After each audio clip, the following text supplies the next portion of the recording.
Hi everybody, my name is Kenton DeYoung. This is Kenton DeYoung Travel, and today we are in the Regina Cemetery. I used to do tours of the cemetery in 2017 and 2018, but as of 2020, of course, all the tours have been canceled. So I thought, well, if I can't take you on a tour of the cemetery this October, I can take you on a tour of the cemetery this October virtually. So we are in the Regina Cemetery. We're going to visit most of the stops that you would visit on my tour anyway. Before we get to the first grave, I want to talk a bit about the cemetery. The Regina Cemetery was established in 1883, the same year that the city of Regina was established, and it is one of the largest, oldest urban cemeteries in the province of Saskatchewan. It contains the bodies of 30,000 people, which is about the same as the stadium, the new Mosaic Stadium, and the old one too. And as of October, it closes at 6 p.m. But before October, I think it's between May and October, it's open until 9. So we're here at it's just about 7 o'clock now. We have 2 hours to do this. In 2 days from now, it will no longer be September, and this place will be closed right now. So when this gets to the end, it's going to get dark. So I haven't brought my flashlight. Be sure, if you're coming to the cemetery at night, to bring a flashlight, to watch what time it closes so don't get locked inside, and to be careful where you walk. So the first stop on this tour is the grave of William Selby. William Selby is the first white male citizen of Regina. He was born, as you can see, in 1883. When Selby was born, there were still people here. It just wasn't an established city yet. So William Selby was the first white male citizen. That's a complicated title. We'll get to that in a moment, but we'll talk about what he's known for as well. So the Selby family lived in the first wooden house in the city. Prior to that, people lived in sod houses. His house, I think it was on Lawrence Street. I don't know the exact address, but they used his old house as the precursor to St. Paul's Cathedral. St. Paul's is, of course, the oldest church in Regina. Not the oldest building that is now a church, that belongs to the chapel of the RCMP barracks, but it's the oldest church, the oldest continuous church. William Selby would then grow up, move out to Ontario for a number of years, and then move back to Saskatchewan, to Regina. He would volunteer at the church for, I believe it was 35 years. He'll also be responsible for bringing Scouts Canada to Saskatchewan. He's known as the father of scouting in Saskatchewan. But his main claim to fame is that he's the first white male citizen, and we should address that now. So, white, obviously, he's not Indigenous, so the Indigenous people were here first. This is Treaty 4 territory. Next, the male thing. If he's the first male, that then implies there was a female, right? And in fact, there was.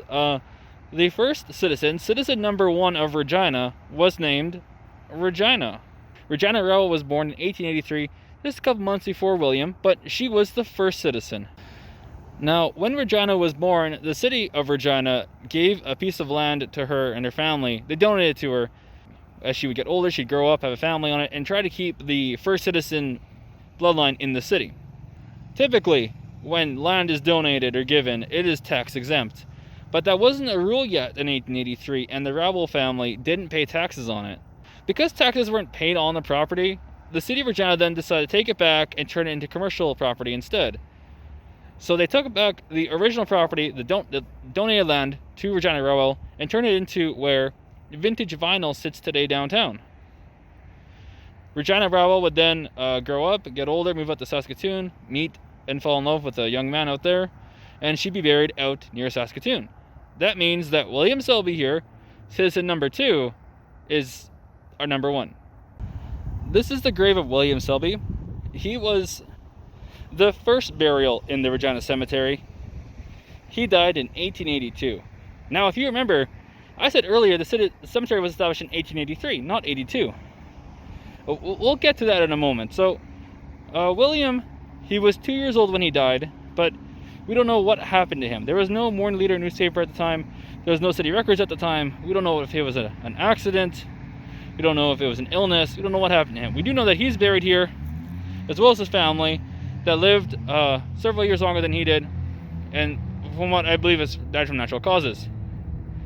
So why is David Lindsay buried here? Well, now the Regina Cemetery is pretty far away from downtown Regina. It was chosen for this location because it was far away from everything else. In 1883, when the city was founded and incorporated, they had to find a place to bury the dead. Prior to that, people were burying the dead on their own property, and that wasn't sanitary and wasn't safe. So they chose this location out here to bring the dead instead. Now they dig up their loved ones and relocate them to the cemetery. So I don't know if David Lindsay was the first one located here. the first one buried here, or if he was even here before it was a cemetery. That's information we don't know, nor do we know what he died from. So Levi Lindsay is a very mysterious grave, but he is the first grave in the Regina Cemetery. This is the grave of Neil J. Taylor.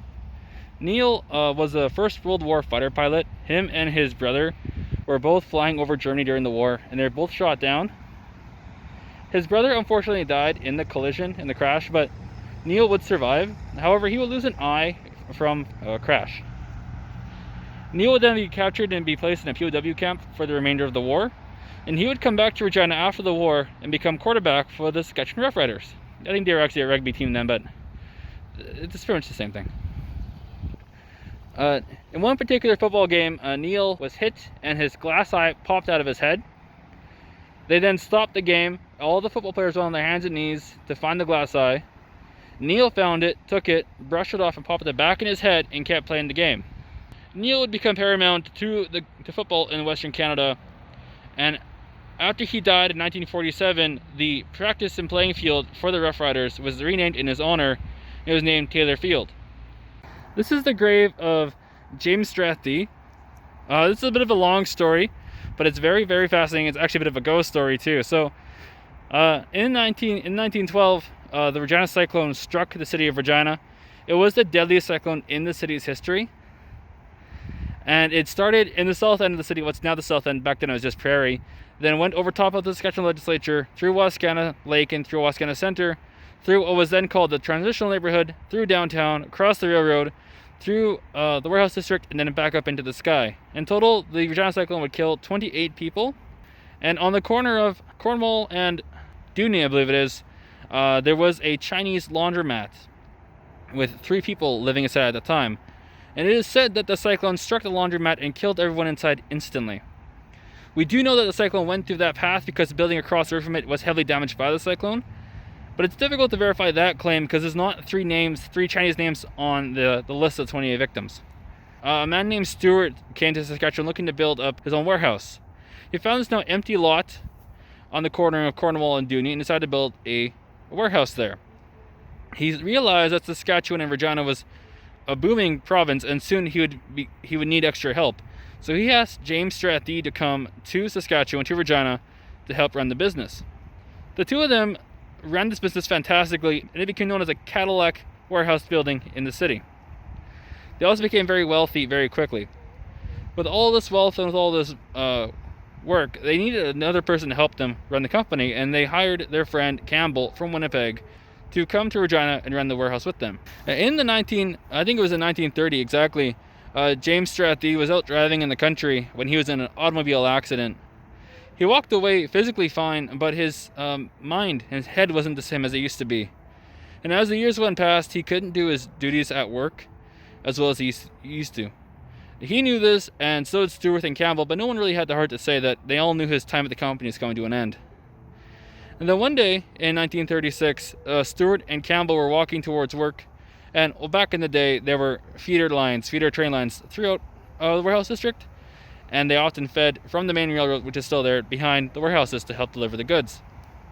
And as they were walking to work, they found the body of James Strathdy on one of these railway lines with a shotgun blast to his head. Now, the police ruled it suicide, but everyone believed at the time that it was murder. Did Stewart kill him? Did Campbell kill him, or was it somebody else? The building now is home to Bushwhackers Brew Pub. And inside Bushwhackers, it is said, haunts a ghost named Jim. It is thought that Jim is James Strathdy. A number of years ago, they brought in some psychics to determine if James was actually haunting the building or if it was somebody else. And the psychics, do what they do. They do their readings and then do their talks, and they determined that not only was James Strathdy haunting that building, but so were 3 other ghosts. It's believed that these 3 ghosts were the Chinese family that died in the cyclone in 1912. You really can't see me if I don't do this. I just completely disappear. So it's getting dark out here really fast. It's only maybe 15-20 after. Now, one of the cool things about the cemetery is that you hear all sorts of strange noises here at night. I can hear just outside the cemetery, there's someone blasting music. There's also an owl that often lives here and flutters around. It's a really cool place to be. Also, sometimes a little bit scary, but still a very, very cool place to be. This is the grave of Charles Mellor. During the 1930s, Saskatchewan and Canada as a whole were going through the Great Depression. A lot of farmers didn't have jobs, they didn't have grain, they didn't have work or food. So they were sent to work camps where they could work and make money for their families during the Depression. However, these work camps are more like slave camps, and a lot of the farmers were underpaid, underfed, and treated very poorly. They decided they were going to head to Ottawa on the train system on what they called the On to Ottawa Trek and demand change from the Prime Minister. So they hopped on the train starting at BC, then traveled across Alberta to Saskatchewan with the plan of funneling through Regina to cross through Manitoba and get into Ontario. As the trains came across the country, they picked up more and more people, and I think it was about 1,200 or 1,400 people on the trains when they arrived in Regina. The Prime Minister knew they were coming and decided then to close the train tracks east of Regina, preventing anybody on the trains from continuing on to Ottawa. It was then a stalemate between the government, the federal government, and these trekkers, and after months of back and forth, 8 individuals were taken to Ottawa to discuss the situation with the Prime Minister. The Prime Minister, however, didn't give them time of day, didn't want anything to do with them, and instead, the 8 men returned back to Regina more frustrated than when they left. They then held a rally behind the old number 1 fire hall. There used to be a plaza back there, but now I think it's a bunch of houses or something. And right across the street, convenient for most purposes, but not for this one, from the fire hall was the police station.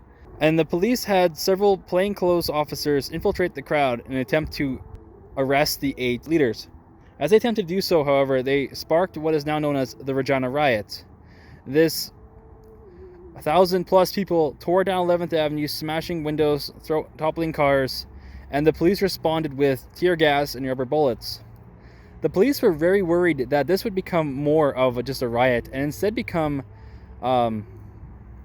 what they feared to be a revolution. So the police began mass arresting citizens to get them off the street and prevent this from becoming worse than it already was.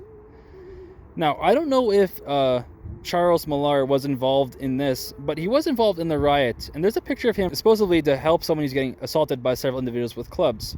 Once he arrived at the crowd, the assailants, they then turned and beat him to death instead. It's said that because of his injuries from the First World War, his skull was very weak to injuries, and that's why he fell so easily to the assailants. And he is one of the 2 victims from the Regina Riot. We'll be visiting the other one later on this tour. Now, I was going to cover another story instead of just cutting across the cemetery, but I ran a little bit short on time. And it's one of those really long stories that if you haven't read the book, The Secret Life of Sergeant John Wilson, you probably won't get the reference of, but maybe for another time I might come back out here again and share some of the stories. It's an incredible place, the cemetery, and something that I think a lot of teachers and students would really enjoy visiting and learn the history of. Because it puts everything in context so much more than just a book or a screen. You can hardly see this with my light. I wonder if I can do anything to make it better. Not really. Alright. This is the Dark Mausoleum. Excuse me, you can see his name up there.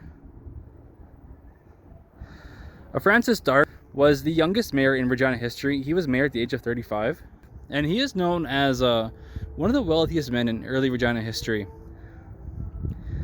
He was responsible for the creation of the college campus on College Avenue, and also the reason why 16th Avenue is now called College Avenue. He's also responsible for lots of the arts and music scene in the city, and in fact, Dark Hall is named in his honor. Now, in 1912, his house was either destroyed or damaged by the Regina Cyclone. Sources kind of differ on what exactly happened to his house, but it's agreed by all sources that his wife, Annie, then turned to him and say, "Francis, you're the wealthiest man in the city. I don't want my house to be blown over by a bunch of wind." They then sold the property to the railroad. They set up a new house on College Avenue across from the college building, across from what is now Dark Hall.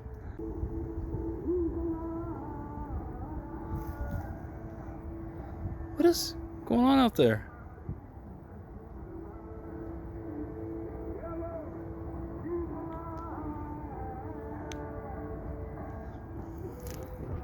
In 1927, Francis and Annie's son Clifford would die in a tragic car accident. Devastated by the loss of their only son, they would purchase these giant bells from England and have them brought to Regina and installed in Knox Metropolitan Church, where they still ring today and they're known as the Dark Memorial Chimes. Francis's mausoleum here, the Dark Mausoleum, is made out of a type of stone called Tyndall stone, and it is like a fossilized stone. You can see some fossils in it, actually. You can see that one there. And there's a few more actually on the walls. Now, it's made out of Tyndall stone, the same kind of stone that's used in the Saskatchewan legislature, inside the Casino Regina, inside the museum, his mausoleum, and his house, which Annie would live in until she died, as Francis promised. His house would become Helmsling's funeral home, and then later be purchased by former NHL player Jason Hall and become Stonehall Castle. It is said that Annie haunts Stonehall Castle and Francis haunts the dark hall across the street. Now, we're skipping over some of the stories because it's getting pretty dark out here already. It's getting pretty late, so unfortunately we can't cover all of them tonight. But, maybe when I'm a little more organized and I'll come in here again, we can cover some of the other stories I missed tonight, like the grave of Chung Lee, the grave of Mary Pauley, maybe a couple of the other ones too, but we'll be sure to touch on some of the really interesting graves tonight.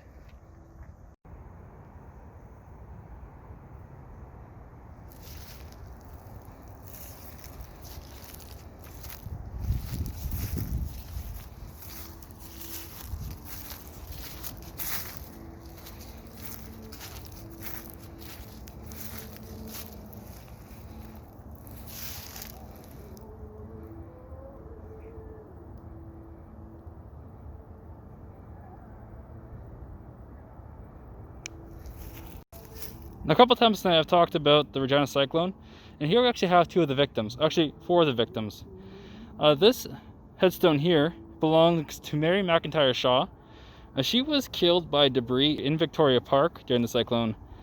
Now, I'm not sure what exactly hit her. It could have been brick, it could have been glass, steel. There's also the joke it was a flying canoe, because there were pieces of canoes in the cyclone. It supposedly picked up some canoes when it went through the marina on Wascana Lake. Now, I don't think she was hit by a full-fledged canoe. If anything, it was pieces of wood, but the idea, it's tragic, but it's kind of humorous. She was struck and killed in Victoria Park. Over here, however, is the grave of Ida and James Mcdougall. They were killed as they were trying to escape their house during the cyclone. The veranda fell and pinned them and killed them. However, their daughter, Catherine Barbara, would survive, but she would be severely injured from the cyclone. And in fact, you can see here, she's also buried here. Having died December 23rd, 1912, about 6 months after the cyclone, she died from her injuries, making her the unofficial 29th victim of the cyclone. Now, this is the grave of George Leonard, Constable George Leonard. He was the first of 2 police officers ever killed in the line of duty. George Leonard was going past the old Canadian Liquid Air Plant on Winnipeg Street in 1933 when he saw 2 men attempt to break into the building. He got off of his bicycle and approached the 2 men, and a 3rd man came from behind him and shot him 3 times in the back. After the murder, the 3 men would then run into the night and disappear. This had become one of the oldest cold cases in Regina history, and the killers were never caught. Now, he is the first of 2. We visited the other one, that was Charles Mellor, and there has been no one since, and we hope it stays like that way as well. Now, there is no marker for where he was killed, and no marker for where Charles Mellor was killed. However, there is a headstone outside the police headquarters with both the names on it to mark that they had fallen in the line of duty. Now, as I'm walking, and I'm walking a little bit faster than before, all these headstones here, they look exactly the same. Well, these ones do. Over here, they all are the grave of Freemasons, and you can tell that because of the symbol on the stone. Now, for those who don't know, Freemasons are said to be the people in charge of the New World Order.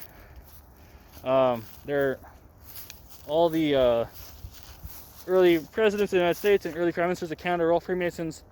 A lot of leaders in today's society are also Freemasons. Some say they're up to no good, others say they're the ones who kind of keep the world going in times of crisis.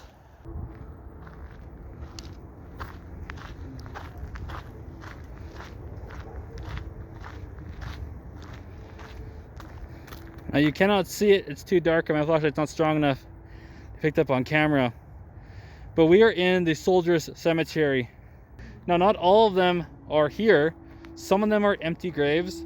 Some of them are just dog tags. Some of them are people who served in the First and Second World War and then returned afterwards. In the middle of the cemetery is the Commonwealth Cross.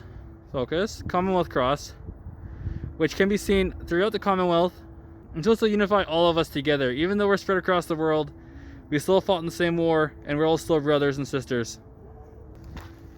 Now as we leave this part of the cemetery, you'll notice these. I won't pick up my, there we go. These are howitzer cannons from the First World War. Now, they're not Canadian guns, nor are they Allied guns. In fact, they are German guns captured on November the 9th, 1918, and brought back here to guard the Soldier Cemetery. There's another one over here, you can't really see it. To guard the Soldier Cemetery. And this one you can actually see some damage on it from the war. Very cool. And very cool to see in the daytime too.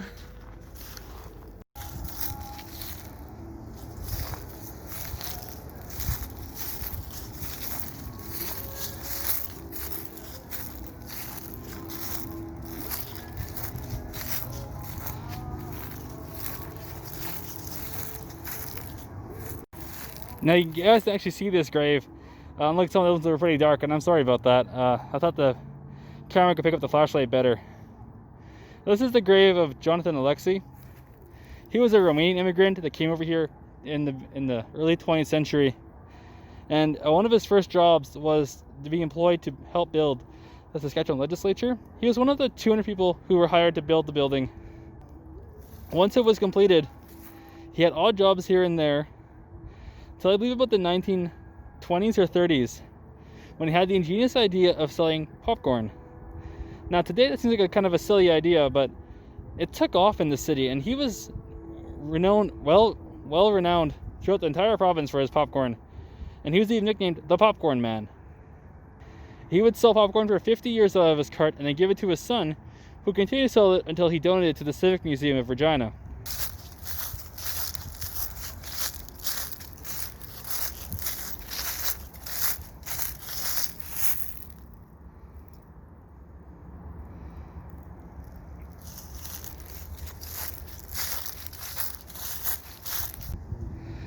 Now, I don't have to explain this one to you because you can kind of read it on the headstone.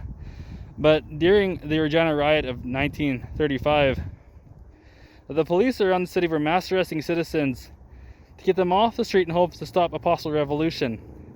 Nicholas Shack was one of those people who were arrested. He was actually an American citizen who just happened to be here at the wrong time. And he was held without charge by the Regina police. I'm not sure if it was for days or weeks, but for a significant amount of time without a charge. And I'm not sure what happened to him, but they said when he was released, it was due to a nervous condition. And he apparently contracted pneumonia while in custody. And that's what ended up taking his life only a few months later on October 18th, 1935. Now, it is said that it's because of his treatment by the police in Regina, he died. Making him maybe not a direct death from the Regina Riot, but definitely a secondary death to the Regina Riot. And as you can see from the headstone, it says, "On to Ottawa Trek, Nicholas Shack.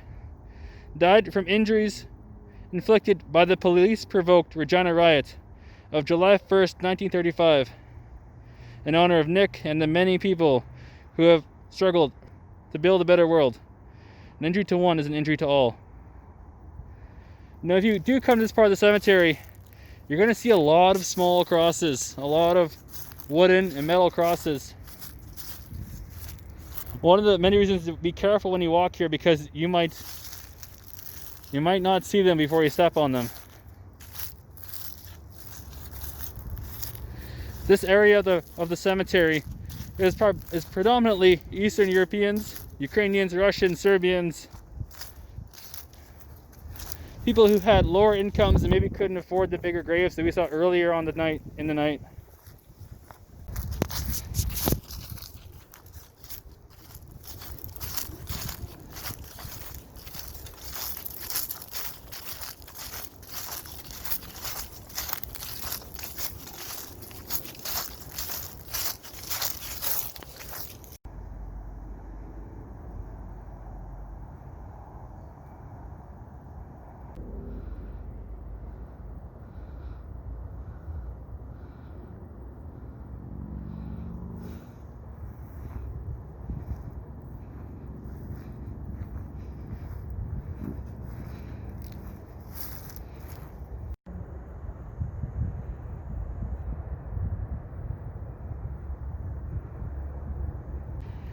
Now this is the final grave on the tour. Usually there's one more, but I'm running short on time and I've already been locked in here once this season, so I'd rather not get locked in the cemetery again. For those who've been following me on my blog for the past few years, you'll recognize this one already, but for those who aren't familiar with it, I'll get a little bit closer. It's a monument dedicated to the victims of the Spanish influenza, something that we've been hearing a lot more about the last year than maybe we would like to admit. The Spanish flu was the deadliest disease in human history, taking the lives of between 50 to 100 million people worldwide in only 3 years. Now, smallpox is deadlier, but it had 6,000 years to kill people, so it had more of a time frame to wreak havoc than the Spanish flu did. Now, the Spanish flu arrived in Saskatchewan in October of 1918, so 102 years ago, almost to the day. It took its first life October the 6th, 1918. By Halloween, which is about 3 weeks later, over 2,000 people were sick in the city. They shut down schools, turned them into hospitals. They shut down churches, restricted store hours. People were told to wear face masks. There was a ban on public gatherings, and people were dying by the dozens every day. In fact, there's one story of 57 bodies being piled up at Spears Funeral Home, waiting to be buried.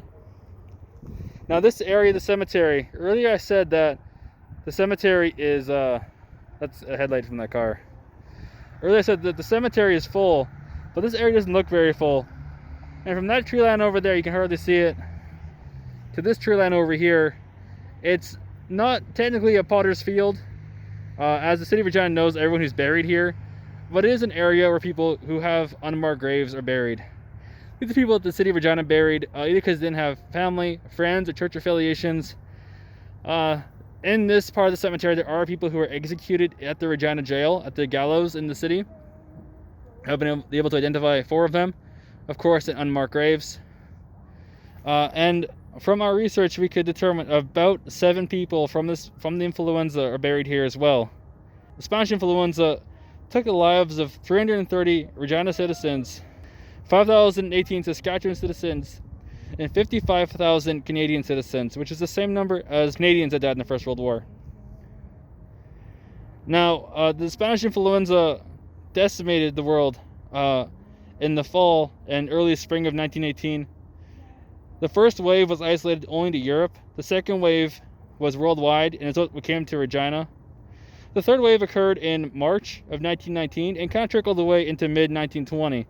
So it wasn't exactly 3 years. It's more like 2 years because it started in the middle of 1918, ended in the middle of 1920. But it was still a very difficult time, a time period that many people prior to 2020 weren't talking about.